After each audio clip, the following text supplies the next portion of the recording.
Dim dum da na da dim da na na dim dum da na da dim da na dim. ನೀವು ಈ ಕಥೆ ಈ ಹೆಸರು ಕೇಳಿರಿ. ಲೈಲಾ ಮಜ್ನು ಅಂತಿದ್ರು 7ನೇ ಶತಮಾನದೊಳಗೆ ಅರಬ್ ದೇಶದೊಳಗೆ. ನಮ್ಮಲ್ಲಿ ಭಾಳ ಮಂದಿ ಸಿಗ್ತಾರೆ. ಈಗ ಹೆಸರು ಬೇರೆ ಬೇರೆ ಅದಾವ ಅಷ್ಟು. ನಮ್ಮಂದಿ ಜಗ್ಗಿ ಮಂದಿ ಅದಾರೆ, ಹೆಸರು ಬೇರೆ ಬೇರೆ ಇಟ್ಟುಕೊಂಡು ಬೇರೆ ಬೇರೆ ರೂಪದೊಳಗೆ ಬಂದಾರ. ಅವತಾರ ಬೇರೆ ಬೇರೆ ರೂಪದಾಗಾಗಿ ಅವರು. ಏನು 7ನೇ ಶತಮಾನದ ಅರಬ್ ದೇಶದಲ್ಲಿ ಲೈಲಾ ಮಜ್ನು ಅಂತಿದ್ರು. ವೈಷಯಿಕ ಪ್ರೇಮ ಎಷ್ಟು ಅಂಧ ಆಸಕ್ತಿ ಇರ್ತೈತಿ. ಲೈಲಾಗ ಬಹಳ ಪ್ರೀತಿ ಮಾಡುತ್ತಿದ್ದ. ಯುವಕ ಹುಡುಗ ಸುಂದರ ಇದ್ದ, ಆಕೆ ಹುಡುಗಿ ಸುಂದರ ಇದ್ಲು. ಲೈಲಾಗ ಪ್ರೀತಿ ಮಾಡುತ್ತಿದ್ದ ಬಹಳ. ಆದ್ರೆ ಏನಾಯ್ತು ಅಂದ್ರೆ ಆಕಿ ಮ್ಯಾಲ ಪ್ರೀತಿ ಇತ್ತ. ಪ್ರೀತಿಗೆ ಇವ ಕವನ ಬರೀತಿದ್ದ. ಅವ್ರಪ್ಪ ಅಂದ, ಹಿಂಗೆ ಭಾಳ ಹಿಂಗ ಪ್ರೇಮದ ಮೇಲೆ ಕವನ ಬರೆದವ್ರು ಭಾಳ ಮಂದಿ ಅದಾರ ತಮ್ಮ, ಕವನ ಬರೆದ್ರೆ ಏನು ಹೊಟ್ಟೆ ತುಂಬುದಿಲ್ಲ ಅಂಥೇಳಿ ಬೇರೆಯವ್ರಿಗೆ ಮದುವೆ ಮಾಡಿ ಕೊಟ್ಟು ಬಿಟ್ಟಾತ. ಮತ್ತಿದು ಆತಲ್ಲ, ಹುಚ್ಚಾತದು. ಇದು ಬರೆಯೋದು ಅದು ಬರೆಯೋದು, ರಕ್ತ ಇದು ಮಾಡ್ಕೊಳ್ಳೋದು, ಹುಚ್ಚಾಗಿ ಅಡ್ಡಾಡಕತ್ತು. ಯಾರು? ಮಜ್ನು. ಲೈಲಾ ಇನ್ನೊಬ್ಬರ ಜೊತೆ ಮದುವೆ ಆದ್ಲು. ಮಜ್ನು ಹುಚ್ಚಾತು.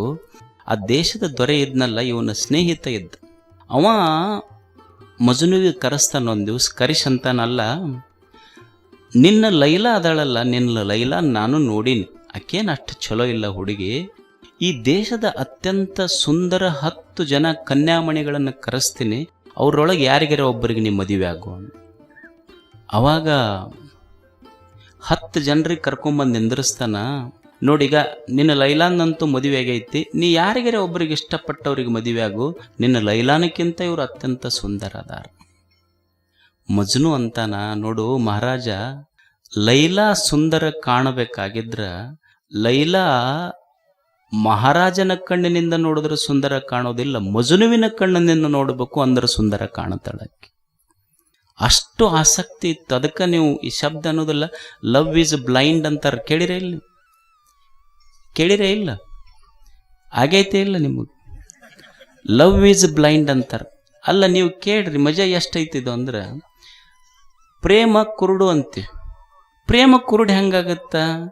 ಕಣ್ಣಿಗೆ ಕಣ್ಣು ಕೂಡದ ಮೇಲೆ ಪ್ರೇಮ ಆಗೈತಿ, ಮತ್ತು ಕುರುಡು ಹೆಂಗಾತು?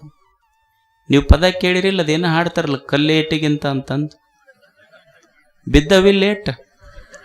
ಈಗ ಬಿದ್ದಿರ್ಲಿಕ್ಕಿಲ್ಲ, ಸಣ್ಣ ಹುಡುಗರಿದ್ದಾಗರ ಬಿದ್ದಿರ್ತಾವ. ಅಂದ್ರೆ ಲವ್ ಈಸ್ ಬ್ಲೈಂಡ್ ಅಂತಾರಲ್ಲ, ಯಾಕಂತಾರ?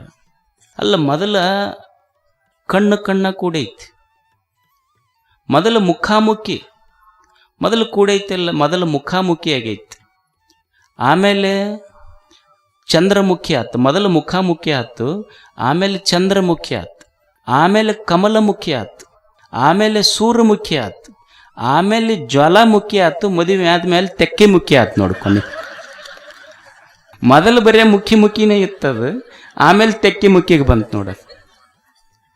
ಲವ್ ಏನು ಮಜಾ, ಶಾಸ್ತ್ರ ಹಂಗಿರ್ತದಲ್ಲ. ಮತ್ತು ಲವ್ ಈಸ್ ಬ್ಲೈಂಡ್ ಅಂತ ಹೇಳ್ತಾರಲ್ಲ, ಯಾಕಂದ್ರೆ ಲವ್ ಈಸ್ ಬ್ಲೈಂಡ್ ಅಂತ ಯಾಕಂತಾರ ಅಂದ್ರೆ, ಅದಕ್ಕೆ ಪ್ರೇಮಕ್ಕೆ ಹೊರಗಿನ ಕಣ್ಣಿರ್ತವೆ ಹೊರತು, ಒಮ್ಮೆ ಪ್ರೇಮದಲ್ಲಿ ಬಿದ್ರೆ ನಾ ಏನು ಓದಾಕತ್ತೀನಿ, ನನ್ನ ಗುರಿ ಏನು ಅನ್ನೋದು ಮರೆಸಿಬಿಡ್ತೈತಿ.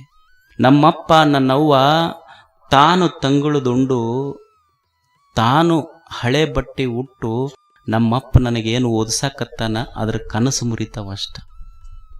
ಕುರುಡಾಗಿರ್ತೈತೆ ಅದು ಅಷ್ಟು. ಅದಕ್ಕೆ ಲವ್ ಈಸ್ ಬ್ಲೈಂಡ್ ಅಂತಾರೆ. ಅದಕ್ಕೆ ರಾತ್ರಿರ್ ಗಮಿಷ್ಯತಿ ಭವಿಷ್ಯತಿ ಸುಪ್ರಭಾತಂ ಭಾಸ್ವಾನುದಯತಿ ಹಸಿಷ್ಯತಿ ಪಂಕಜಶ್ರೀಹಿ ಇತ್ತಂ ವಿಚಿಂತ್ಯ ಸಹಸಾ ಕೋಶಗತೆ ದ್ವಿರೇಫೆ ಹಾ ಹಂತ ಹಂತ ನಲಿನೀಂ ಗಜವುಜ್ಜಹಾರ. ಒಂದು ಸರೋವರ ಇತ್ತು. ಅಂದ್ರೆ ಈ ವಿಷಯದ ವಾಸನೆಗಳ ಮೋಹ ಎಷ್ಟು ಮಸ್ತ್ ಇರ್ತೈತಿ ಅಂದ್ರೆ, ಎಷ್ಟು ಆಸಕ್ತ ಆಗಿರ್ತೈತಿ ಜೀವ, ಎಷ್ಟು ಅನುರಕ್ತ ಆಗಿರ್ತೈತಿ ಜೀವ ಅದರಲ್ಲಿ. ಅಂದ್ರೆ ಒಂದು ಸರೋವರ ಇತ್ತು. ಆ ಸರೋವರದೊಳಗ ಒಂದು ಕಮಲ ಇತ್ತು. ಆ ಕಮಲಕ್ಕೆ ಬೆಳಿಗ್ಗೆದ್ದು ಆ ಕಮಲ ಅರಳಿತ್ತು.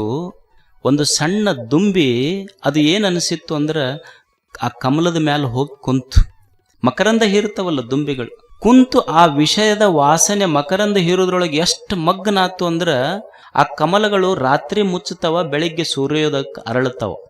ಅದು ಎಷ್ಟು ಮಗ್ನಾತದ್ರೊಳಗಂದ್ರೆ, ಕಮಲ ಸಾಯಂಕಾಲ ಆದದ್ದು ಗೊತ್ತಾಗ್ಲಿಲ್ಲ ಅದಕ್ಕೆ. ಕಮಲ ಮುಚ್ಚಿ ಹೋಗಿಬಿಟ್ಟಿತ್ತು. ಕಮಲ ಮುಚ್ಚಿ ಹೋದ ತಕ್ಷಣ ಅವಾಗ ಎಚ್ಚರ ಆತಿದಕ್ಕ ದುಂಬಿಗೆ, ಅಲ್ಲ ಕಮಲ ಮುಚ್ಚಿ ಬಿಟ್ಟಿತ್ತಲ್ಲ ಏನು ಮಾಡೋದು.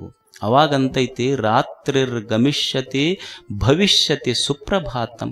ಆತ ಬಿಡು, ಏನು ಒಂದು ರಾತ್ರಿ ಅಲ್ಲ, ರಾತ್ರಿ ಹೋಗ್ತೈತಿ ಬೆಳಗ್ ಹರಿತೈತಿ. ಭಾಸ್ವಾನ್ ಉದಯತಿ ಹಸಿಷ್ಯತಿ ಪಂಕಜಶ್ರೀ. ಹಿಂಗ ಸ್ವಲ್ಪ ಸೂರ್ಯ ಪೂರ್ವದಲ್ಲಿ ಸೂರ್ಯನ ಉದಯ ಆಗ್ತೈತಿ, ರಾತ್ರಿ ಕಳೀತೈತಿ, ಹಗಲು ಬರ್ತೈತಿ, ಸೂರ್ಯ ಉದಯ ಆಗ್ತಾನ, ಕಮಲ ಅರಳತೈತಿ, ನಾ ಹೋಗ್ತೀನಿ ಅಂತ ವಿಚಾರ ಮಾಡಾಕತ್ತಿತ್ತು ರಾತ್ರಿ. ಆದ್ರೆ ಅದಕ್ಕೆ ಗೊತ್ತಾಗ್ಲಿಲ್ಲ, ಚಂದ್ರನ ಬೆಳಕಿಗೆ ಆನೆಗಳು ಆ ಸರೋವರಕ್ಕೆ ನೀರಾಟ ಆಡಾಕ ಬಂದು ದುಂಬಿ ಯಾವ ಕಮಲದ ಮೇಲೆ ಕುಂತಿತ್ತಲ್ಲ ಅದನ್ನ ಹಿಡಿದು ಜಗ್ಗಿ ಕಾಲಾಗ ಹಾಕಿ ತುಳಿದು ದುಂಬಿ ಹೋಗಿತ್ತು. ಎದಕ್ಕ? ಕಾಲನ ತುಳಿತಕ್ಕಷ್ಟೆ. ಹಂಗ ಜೀವ ಅನ್ನುವಂಥ ದುಂಬಿಗಳು ಈ ಜಗತ್ತಿನ ವಿಷಯ ವಾಸನೆಗಳ ಮೋಹದೊಳಗೆ ಬಿದ್ದೀವಿ ನಾವೆಲ್ಲ. ಅಷ್ಟು ಭ್ರಾಂತಾಗಿವಿ. ನಾಳೆ ದೇವ್ರ ಗುಡಿಗೆ ಹೋದೆತ್ತು ಬಿಡು, ನಾಡ್ದು ಹೋದೆತ್ತು ಬಿಡು, ನಾಳೆ ಮಾಡೇನು ಬಿಡು ಅಂತ ಗೊತ್ತಿಲ್ಲ. ಕಾಲ ನೆಂಬ ಆನೆ ಬಹಳ ಸಮೀಪ ಐತಿ ನಮಗನ್ನೋದು ಮರ್ತು ಬಿಟ್ಟಿವಿ ನಾವು. ಹಾಯ್ ಹಂತ ಹಂತ ನಲಿನೀಂ ಗಜ ಉಜ್ಜಹಾರ. ಇಷ್ಟು ಅದರೊಳಗೆ ಮನುಷ್ಯ ಅನುರಕ್ತ ಆಗ್ಯಾನಂತಷ್ಟ. ಅದಕ್ಕೆ ಯಾಕೆ ಅದು ಕುರುಡಾತು ಅಂದ್ರೆ ಮೊದಲು ಗೊತ್ತಾಗೋದಿಲ್ಲ ಅವ್ರಿಗೆ. ಮೊದಲು ಅಷ್ಟು ಮಸ್ತ್ ಅನ್ನಿಸ್ತಿರ್ತೈತಿ, ಆಮೇಲೆ ಅದರದ್ದು ರಾವುತು ಅಂತೈತಿ. ದೀಂ ದೂಂ ದನ ದೀಂ ದನ ದೀಂ ದೂಂ